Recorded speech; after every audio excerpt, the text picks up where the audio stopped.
Hi guys. So నా ఛానల్లో videos మీరు చూస్తున్నారు. సో ఎలాగైతే చూస్తున్నారు కదా, ఎలాగైతే ఈ రివర్ అనేది ఫ్లోటింగ్ వెళ్తూ ఉందో అలాగే మన జీవితంలో ఏదైతే ఒక లక్ష్యాన్ని నిర్ణయించుకున్నప్పుడు దాన్ని మనము ముందుకు తీసుకెళ్తూనే ఉండాలి. మధ్యలో చాలా ఆటంకాలు వస్తాయి, బట్ వాటిని మనము అధిగమించి ముందుకు వెళ్ళడానికి ఈ రివర్ యొక్క ఎగ్జాంపుల్ అనేది మనం తీసుకోవాలి.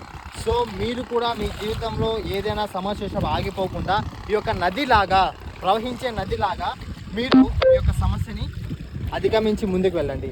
ఇంకొకటి ఏంటంటే మన జీవితంలో ఒక నది దగ్గర నుంచి నేర్చుకోవాలి ఏంటంటే కన్నా, మన జీవితం ఎలాగైతే ముందుకు వెళ్తుంటుందో అలాగే నది కూడా ముందుకు వెళ్తూ కొత్త నదుల్ని కలుపుకుంటూ వెళ్తుంటుంది.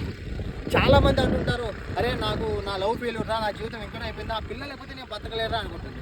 కానీ ఏదైతే నది ఏమి జరిగినా ముందుకు వెళ్తుంటుందో అలాగే మన జీవితంలో ఒక పర్సన్ మన లైఫ్లో నుంచి వెళ్ళిపోయాడు కదా అని మన లైఫ్లో మనం వేస్ట్ చేసుకోకూడదు. నా లైఫ్లో నేను నేర్చుకున్న అతి గొప్ప పాఠం అంటే గో విత్ ద ఫ్లో. ఏమి జరిగినా, ఎటువంటి సమస్య ఎదురైనా, ఏదైనా కానీ ముందుకు మనం వెళ్తూనే ఉండాలి. సో మా ఊరి మాండేవ నది, ఈ నది పేరు మాండేవ నది. సో నాకు చాలా ఇష్టమైన నది. చిన్నప్పటి నుంచి ఈ నదిలో వర్షాపురంలో ప్రతిసారి వచ్చి ఎంజాయ్ చేస్తాము. సో వీడియో తీస్తున్నారు మా అన్న కొడుకు వంశీ. సో వంశీ మళ్ళీ మామ అంటే మేమందరం వెళ్ళేసి ఇక్కడ ఎప్పుడైతే వర్షం పడి ఫ్లో వస్తుందో రివర్లో మేము ఎంజాయ్ చేస్తాం. సో నేచర్లో ఎంజాయ్ చేయండి. వన్స్ మీరు నేచర్లో ఎంజాయ్ చేయడం మొదలు పెడితే చెప్తున్నాను కదా, జీవితం ఎంత ఆనందంగా ఉంటుందో అది మాటల్లో చెప్పలేము, వర్ణనాతీతము. So enjoy with nature, spend time with నేచర్లో టైం స్పెండ్ చేశారంటే కదా మీరు అనుకునేది మీ దగ్గరకు వస్తాపా. మీరు ఏదైతే అనుకుంటారో అది మీకు కాళ్ళ దగ్గరకు వస్తుంది.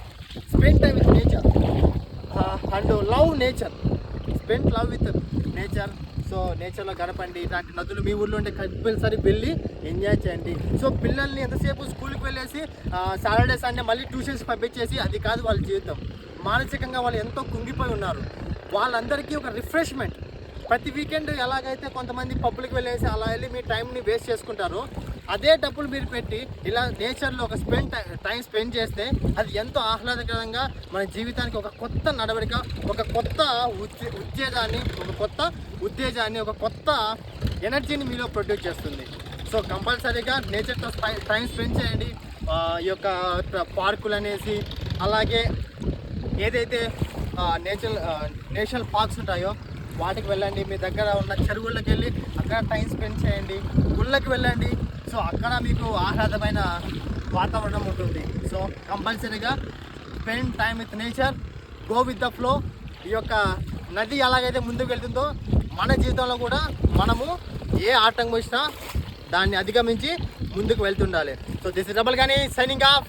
జై హింద్. సబ్స్క్రైబ్ కరో, ఎంజాయ్ కరో. Thank you so much. Bye bye.